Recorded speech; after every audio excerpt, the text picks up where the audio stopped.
Oi, amiga, tudo bem? Como esse é um dos primeiros podcasts aqui, eu resolvi explicar de onde surgiu essa brilhante ideia, em que eu fico super insegura, mas estou aqui me expondo. E tudo começou porque o meu marido, ele ficava o tempo inteiro falando que eu mando áudios demais. Então, minhas amigas próximas sabem que tem um pré-requisito muito grande para ser minha amiga, que pode ser muito inconveniente, eu sei disso, mas elas são muito esforçadas, que é o fato de que elas me mandam alguma questão da vida delas ou algum desabafo. E eu sempre respondo com podcast, aquela figurinha, sabe? Vai um podcast, essa aqui é a minha vida. E a verdade é que eu gosto muito de parar e refletir devagar sobre um assunto. Eu acho assim muito bom. E o fato de eu ser psicóloga, inclusive escolhi essa carreira, justamente porque eu amo fazer isso. Só que agora eu tenho mais conhecimento, inclusive, né, para conseguir embasar ali algumas das minhas opiniões de vida. Então, o meu marido falou assim: "Não, você gosta tanto de mandar aula, você vive mandando áudio para as pessoas, então assim, por que que a gente você não escala isso e fala com mais pessoas?". Aí eu não queria fazer esse negócio não, achei, falei: "Não, nada a ver, ninguém vai querer me ouvir". Aí ele trouxe um ponto que é: "Mas nisso você tem a possibilidade de fazer mais amigas e ter mais assuntos para conversar". E eu falei: "Pronto, agora você me convenceu". E aí ontem eu estava fazendo um script de um vídeo que eu estava planejando aqui, e aí uma amiga minha me mandou uma mensagem contando que ela ouviu um podcast, ela sabe, né, aqui desse projeto, e que ela tá trabalhando em um tema na terapia que tá sendo muito difícil para ela, que é uma coisa que a vida inteira atrapalhou ela, que é o fato dela pensar que ela tem que fazer tudo para o outro e só assim essa pessoa vai amar ela. O que que isso significa? O que que isso impacta a vida dela? O que que ela me trouxe? Eu já sabia um pouco desse histórico. E a gente teve uma longa, ela recebeu vários podcasts sobre esse assunto. A vida inteira, desde que eu conheço ela há mais de 10 anos, ela sempre foi uma pessoa que, ela não queria fazer alguma coisa, e aí uma outra pessoa pedia, por exemplo, uma amiga, um colega de sala, um namorado, um ficante, pedia pra fazer alguma coisa, né, então, por exemplo: "Ai, vamos no cinema?", e às vezes ela, sei lá, queria ver um filme em casa, ou então ela nem queria encontrar. E ela aceitava, porque ela ficava muito ansiosa de pensar que ela ia falar não para aquela pessoa, né, e é uma pessoa que ela gostava, que ela queria ali, né, e ter aquela companhia, que aquela pessoa, quisesse manter a relação com ela, e nisso ela acabava falando sim. Só que isso trazia muito problema pra ela e a gente vai conversar sobre isso aqui. E aí ela me contou que ela estava conversando com a psicóloga dela e a psicóloga dela fez a seguinte pergunta: "Mas você conhece alguém que consegue falar não e mesmo assim, fica bem com isso?", né, porque essa amiga minha, eu acho que ela acreditava que todo mundo agia assim ou deveria agir assim. Isso até eu vou falar lá na frente sobre.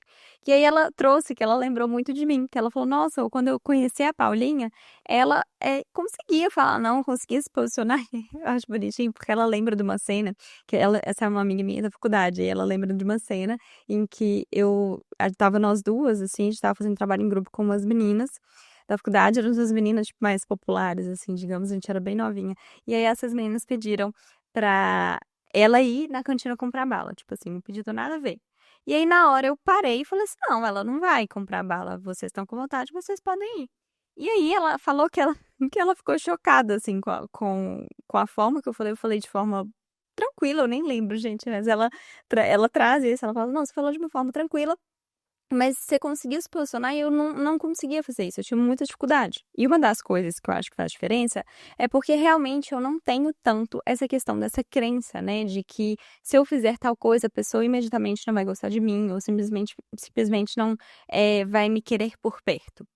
Só que o que eu trouxe para ela é que eu tenho outras dificuldades, né, muito por conta da minha história de vida, etcétera, e a gente vai conversar sobre essas 2 dificuldades, a gente vai concentrar mais na dessa amiga minha, e em um outro vídeo eu vou explicar mais das minhas dificuldades. E o que que é isso? A gente sabe na terapia cognitiva comportamental, e aqui vem minha dose de psicologia, que eu tenho esse privilégio de ter estudado essa coisa toda do cérebro humano, que existem 2 crenças muito fortes que as pessoas têm. Algumas pessoas têm mais fortes, outras mais fracas, mas basicamente todo mundo tem 2 medos, que é o medo de não ser amada e o medo de não ser vista como uma pessoa competente ou suficiente. Então, no caso dessa amiga minha, pega muito essa questão da crença e é como se ela visse como uma ameaça muito grande o fato dela fazer algo e imediatamente achar que ela não vai ser amada, que ela não vai ser uma pessoa que as pessoas gostam. Já comigo, eu associo muito de que se eu cometer um erro ou se eu fizer alguma coisa ali que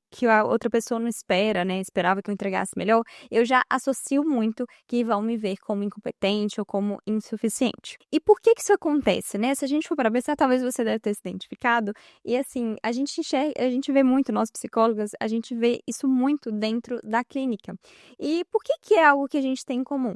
Justamente porque faz parte da nossa biologia, você precisa sair desse vídeo sabendo isso, tá? E quando eu soube disso, eu confesso que eu fiquei muito mais tranquila, porque eu pensei assim, não é, eu não tô doida, entendeu? É minha cabeça, é a biologia, na verdade. A culpa é você ser humano, né? Não sou eu, bem. O problema, o BO aqui não é só comigo, porque outras pessoas têm essa dificuldade também. E qual que é a explicação para isso? Eu quero que você volte no tempo ali, há milhares de anos atrás, na época das cavernas, em que tudo era muito perigoso. Nessa fase, né, nessa época aí, o que que acontece? Como que a gente se protegia? Como que o ser humano ele conseguiu sobreviver tantos anos? Porque ele estava em grupo. Então pensa assim, você tá de boa, sei lá, a Maria, tá? Ela tá de boa ali e de repente ela tá na selva e vê um leão. Qual a chance que a Maria tem de sobreviver a um leão? Provavelmente -10, né, no caso. Só que se a Maria tiver com outras pessoas, com sua tribo, e a Maria for uma pessoa importante, ou seja, ela é uma pessoa amada, ela é uma pessoa, sei lá, que tem o João ali, que dorme com ela, não sei na época, não devia ter casamentos na época, né? Então ela tinha ali o João que gostava de ficar com ela, ou então ela tinha uma habilidade muito importante ali para a tribo. Provavelmente essa tribo, né, iria querer proteger ela do leão, e isso aumentaria a chance da Maria sobreviver. Ou seja, você ser amada por o grupo, ou você ter uma habilidade, isso representa o quê? Segurança. E tudo que a sua cabeça quer, tudo que o seu cérebro quer, por isso que a gente fala que isso é biológico, é você se sentir seguro, porque segurança é igual a você sobreviver. Então, a gente querer muito esse amor das pessoas, ou então esse reconhecimento, né, de como que você pode agregar, como que você é útil, como você é competente, como que você é suficiente para aquele grupo, ele, na verdade, ele é uma característica biológica nossa. E essa amiga, ela me fez um questionamento muito interessante, porque ela falou assim: Paulinha, eu sempre fiz isso, desde criança. Eu sempre achei que fazer tudo para as pessoas era uma forma de eu ser amada. E eu expliquei para ela que a gente acaba criando regras na nossa cabeça, entendeu? É como se assim, como a gente tem muito medo de alguma coisa acontecer, algo que vai trazer uma previsibilidade para o nosso cérebro é a gente criar regras para impedir que isso aconteça. Então, por exemplo, no caso dessa amiga, ela criou essa regra assim: se eu fizer tudo pelo outro, é igual a vou ser amada. Então, é uma equação ali que ela funcionou no cérebro dela e provavelmente, aí eu vou entrar nesse ponto depois, provavelmente foi reforçada ao longo da história de vida essa regra.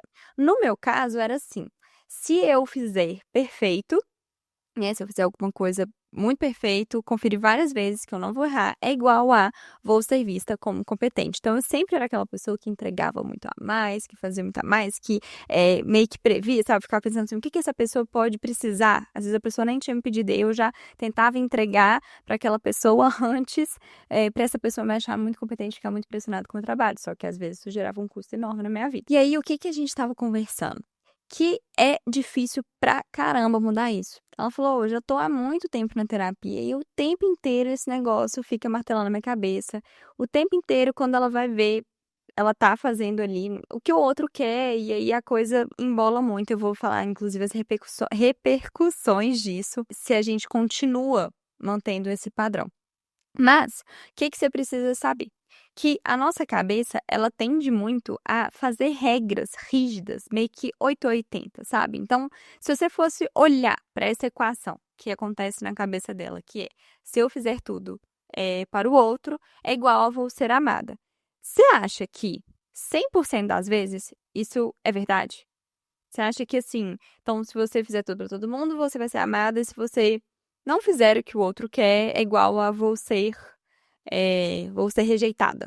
Você acha que, assim, isso é uma verdade absoluta? Eu quero que você pare e reflita. E aí eu tenho vários argumentos para mostrar, racionais, né, para mostrar que essa regra, na verdade, ela não faz muito sentido e ela não é uma verdade absoluta. Primeiro que eu, particularmente, conheço pessoas que podem fazer tudo. Eu acho que você deve pensar no relacionamento, sabe? Que a pessoa faz, faz, faz, faz pelo outro, e às vezes o outro nem dá uma bola, sabe?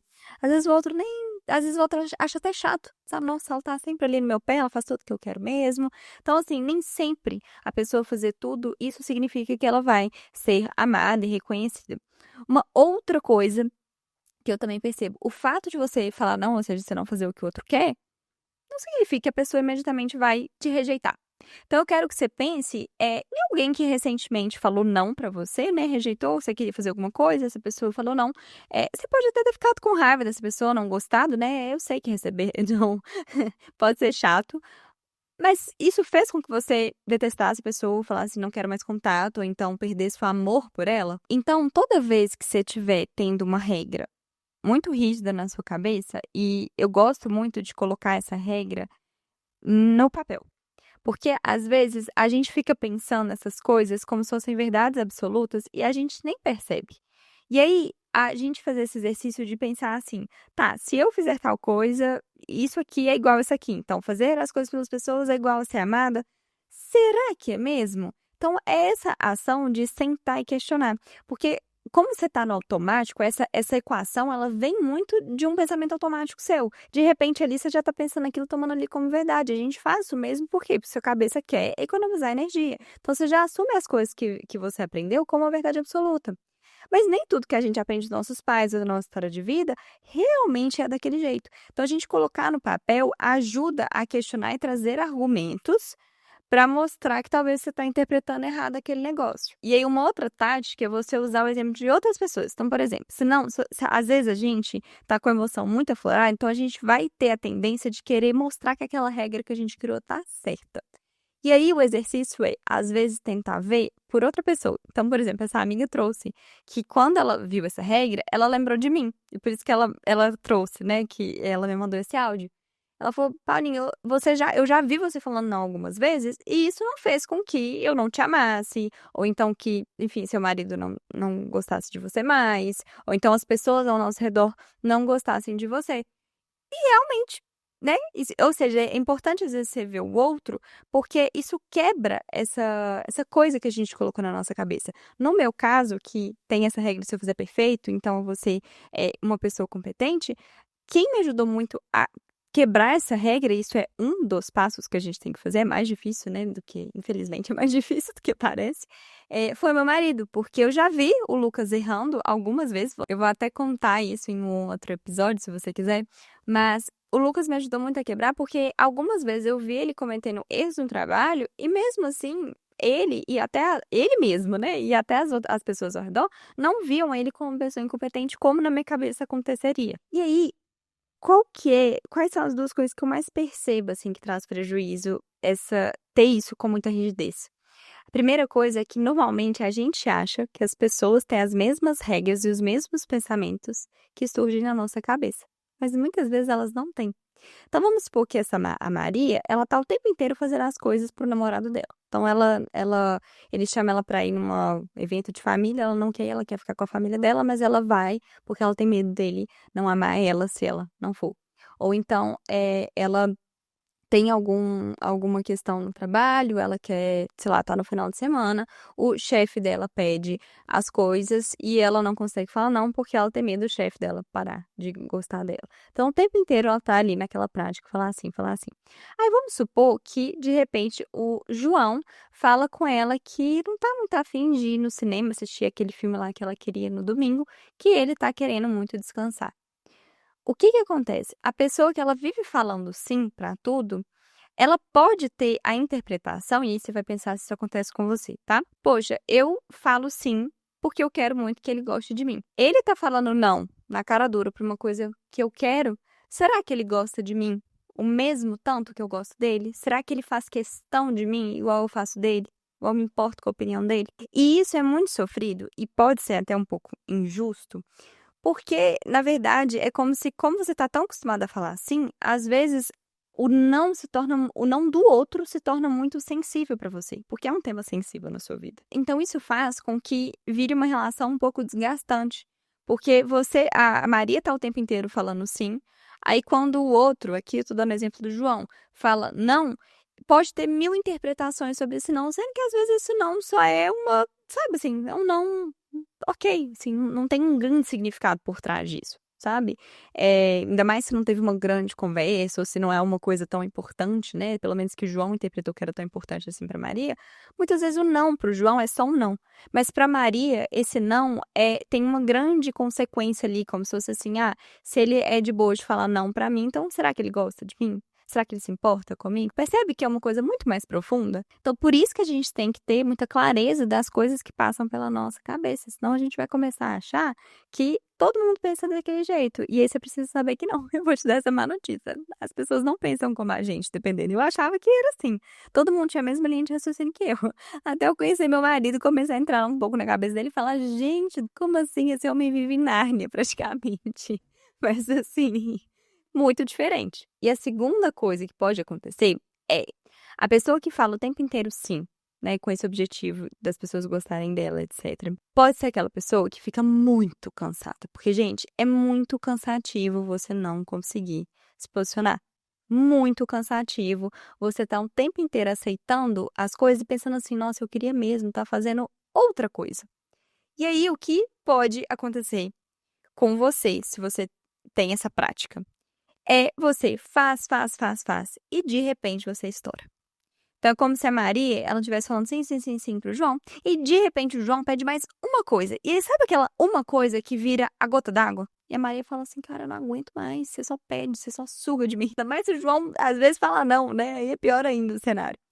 E aí a pessoa estoura. E aí, pra quem tá, né, ali fazendo pedido ou convivendo, fica uma coisa meio desconexa, né? Tipo assim, gente, nada a ver. Por que que você tá tendo essa reação? Mas na verdade essa reação veio porque a Maria tá o tempo inteiro falando sim, o tempo inteiro querendo ser amada, o tempo inteiro querendo provas disso, e muitas vezes ela não tem, porque às vezes as pessoas assumem que ela tá fazendo porque ela quer. E não porque tem todo esse por trás, né? E a parte que embola aqui, que eu trouxe, que vira uma profecia autorrealizadora, é que quando você estoura com o outro, uma coisa assim, meio do nada, isso aumenta a chance, de fato, da pessoa estremecer a relação, da pessoa, às vezes, desengajar um pouco naquele relacionamento ou querer se afastar de você. Então, é muito, assim, frustrante, sabe? E eu imagino que seja pra essa amiga minha também, porque você acaba fazendo, e aí, de repente, você, né, estoura ali porque não tá aguentando mais. E aí, no final das contas, você comprova aquela ideia de que a pessoa, se você fizer alguma coisa, aquela pessoa não vai gostar ou vai, né, ele te rejeitar ou querer se afastar de você.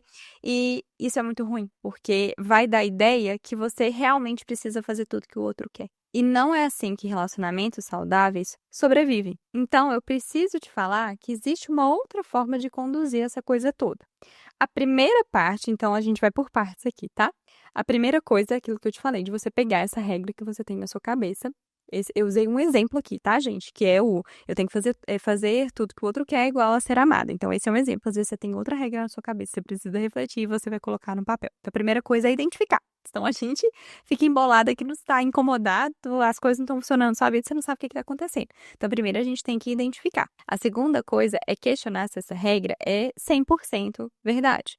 Provavelmente não é. E a maneira mais fácil de você perceber isso é pensando com outra pessoa, né? Não se colocando naquela regra, é colocando essa regra para outro alguém aí, alguém próximo, alguém que você admire ou alguém que você vê que tem relacionamentos saudáveis. Essa é a dica, né? Não pega uma pessoa aí que tá caótica, não. Pega alguém que você percebe que tem relacionamentos saudáveis. Se você não conhece ninguém, aí, sei lá, pior que Instagram é uma péssima referência. Então, se você não conhece ninguém, você tem a missão de procurar alguém que tem uma relação saudável, tá bom? E aí você precisa saber que em várias situações essa regra sua vai aparecer na sua cabeça. Mesmo que você não perceba, do Neida, do absolutamente do Neida, essa regra vai surgir quando você menos quer, quando você menos espera, e isso é um saco. Então, sabendo que ela vai aparecer aí na sua cabeça, você precisa ficar atenta para quando ela surgir, você ver isso, ver aquela situação como uma oportunidade de treinar e de testar se essa regra realmente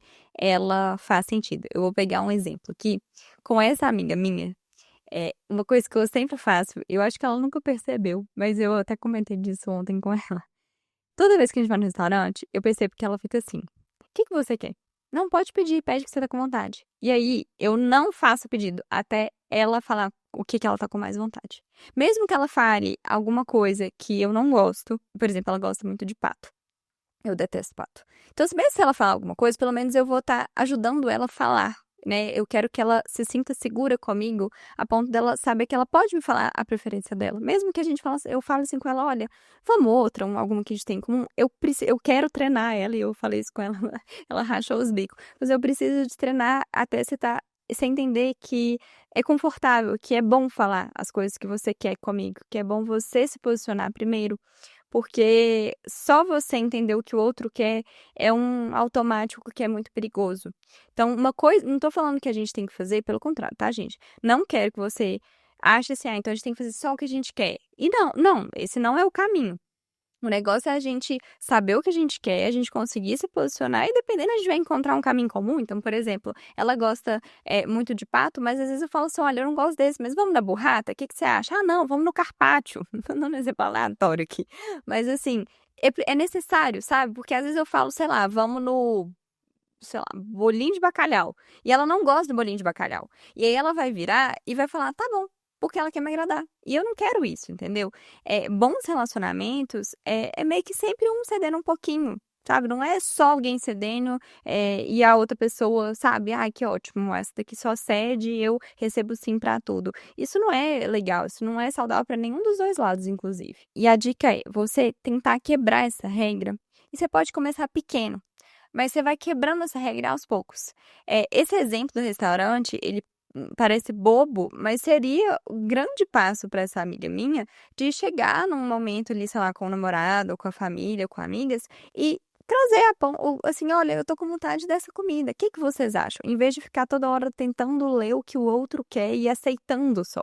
Então, sei lá, um treinamento seria ela virar e falar o que ela quer fazer no final de semana, ou então ela treinar, falar o não para uma coisa que ela tá louca pra pular fora e que antes ela nunca conseguiria fazer isso. Ela testar assim: e se eu falar isso aqui? Será que realmente o outro não vai gostar de mim? Será que o outro realmente vai me rejeitar? Então, ela colocar à prova essa regra. Ela dá chance para ela mostrar para ela mesma que essa regra que ela criou na cabeça dela tá errada. O negócio é que muitas vezes a gente tem tanta certeza daquilo que a gente tem que dar oportunidade para ver o mundo de uma forma diferente. Só que eu tenho um adendo muito importante. A gente tem que fazer isso, a gente vai começar aos poucos, mas a gente tem que fazer isso de forma intencional e quando a gente tiver calma. Porque qual que é o problema de você já ir direto fazendo sobre algum tema que é muito importante pra você? Então, sei lá, vamos supor que você quer muito, muito, muito viajar pra, sei lá, Tiradentes e você tá num grupo de amigos que quer viajar pra Ouro Preto, mas seu sonho é ir lá pra Tiradentes, você morre de saudade daquela cidade, etc.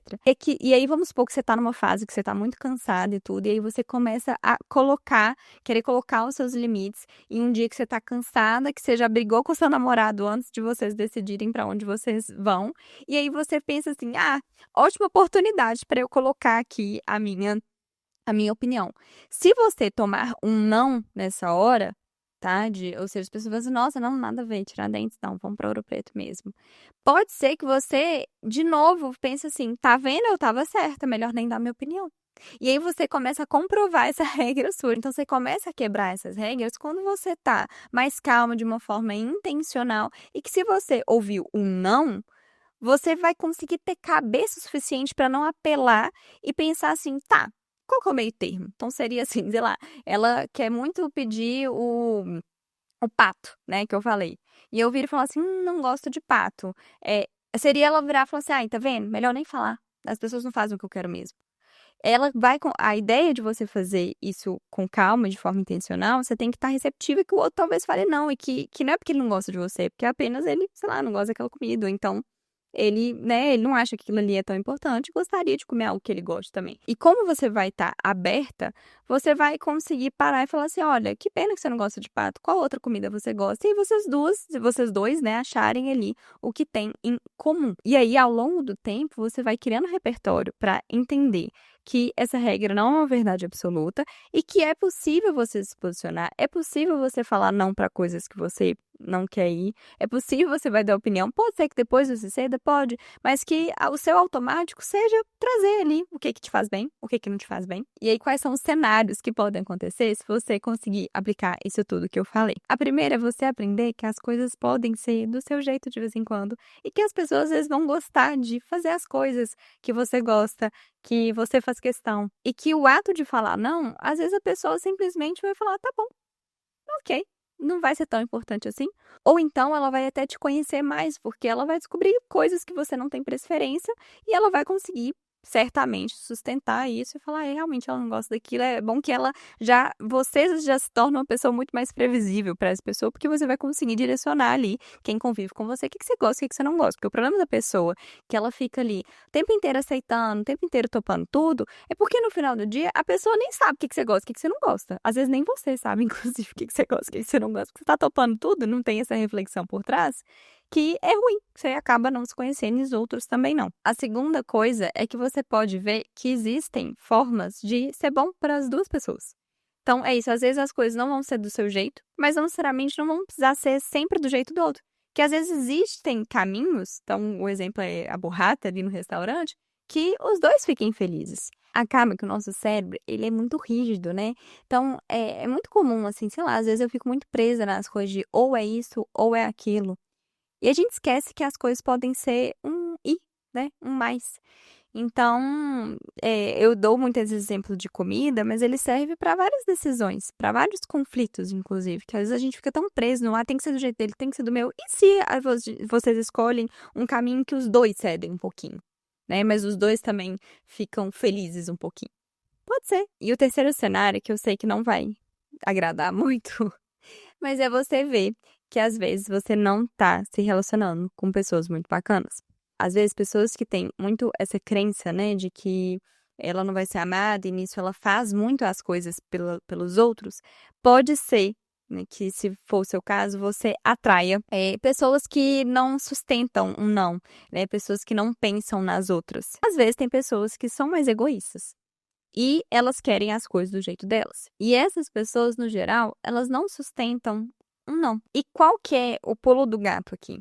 Que se você só convive, ou foi criada, ou só convive com pessoas que não sustentam um não, que não conseguem ouvir não, então vão pegar, né, aquilo ali: "Ah, eu não quero muito ir pra aquele evento, tô cansado e tudo mais". Se a pessoa que você tá já apela no primeiro não, ou na primeiro momento, assim, que você vai posicionar, sabe, e principalmente quando é de uma forma grosseira ou faz voto de silêncio, provavelmente é uma pessoa que tem difícil convivência e que vai ser muito difícil de você conseguir fazer essas coisas que eu falei anteriormente, de às vezes as coisas serem do seu jeito, então as coisas cada um ceder um pouco, né, que isso diz muito de uma relação saudável, e você vai conseguir reforçar convivendo com essa pessoa, você fica reforçando esse padrão de que realmente você tem que fazer de tudo para outra pessoa, para aí sim ela gostar de você. Mas existem outras pessoas no mundo. Então, essa amiga minha, o tempo inteiro eu falo com ela, falo assim: "Você precisa saber que eu te amo, não é porque você tenta me agradar, não é porque você fala sim pra tudo pra mim. Eu te amo porque eu gosto do seu senso de humor, eu te amo porque você é uma pessoa muito carinhosa, eu te amo porque a gente construiu muita história juntas. Quando você for falar não pra mim, pode ter certeza que isso não vai mudar a forma que eu sinto sobre você. Você não fazendo algo, sei lá, desonesto ou fazendo alguma coisa muito grave, dificilmente você fala um não, sei lá, você fala que não quer encontrar comigo hoje porque você tá, sei lá, querendo ficar com seu namorado ou querendo ver uma série, eu não vou ficar ofendida por isso". Um outro ponto que eu vejo acontecendo muito, que você tem que tomar cuidado, é que às vezes a gente tende muito a perceber essa regra e querer ir muito pro tudo ou nada, assim. Então: "Ah, eu percebi que eu faço tudo pra todo mundo, então não vou fazer nada por ninguém também". E não é assim que as coisas funcionam.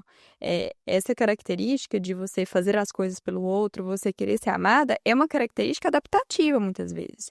Você ser uma pessoa querida por um grupo te faz bem, em alguns sentidos. Não te faz bem e gera um custo quando, sei lá, você vive cansada. Aí você tem que pensar assim, ó, essa regra que eu criei, né? Essa coisa de querer ser tão amada. O que que tá custando na minha vida? É explodindo? É porque eu vivo exausta? É porque eu tô atraindo gente muito estranha? Um povo muito egoísta pra minha vida? Então me conta, inclusive, as loucuras que às vezes você fez pra tentar garantir que você seria amada. E as coisas, né? O que que isso já gerou na sua vida. E agora eu vou entrar pro meu quadro em que eu falo alguma coisa estranha sobre mim. Porque o meu objetivo aqui também é mostrar que todo mundo é meio doido, sabe? Eu tenho essa teoria que todo mundo tem as suas coisinhas. Eu fiquei pensando, a minha é um negócio meio bobo que eu vou trazer hoje. Quando eu era mais nova, é um pouco relacionado a esse tema, eu sempre falava assim, eu falava com o Lucas, eu te amo, e ele respondia, eu também. Isso me incomodava pra caramba, eu não sei se isso é muito carente, não sei. Porque eu pensava assim, cara, você só tá falando eu também porque eu falei primeiro. E aí a gente criou, tipo, um ritual, assim, que eu falo, eu te amo, aí eu ensinei ele a falar assim, te amo mais, e aí eu respondo impossível. E é muito engraçado, porque eu percebi que as pessoas da minha família, assim, meus pais não são muito de falar eu te amo, não. Mas sei lá, por exemplo, uma outra coisa, eu sempre despeço das pessoas da minha família falando te amo. Então é tipo assim, tchau mãe, beijo, te amo. Tchau pai, beijo, te amo. Tchau Tite, é meu irmão. Tchau Tite, te amo. E o meu irmão é o único que responde, tá? Da minha família. Tipo, meu pai e minha mãe não respondem, não. Meu irmão fala tchau, beijo, te amo. Sabe? Ele também não fala também.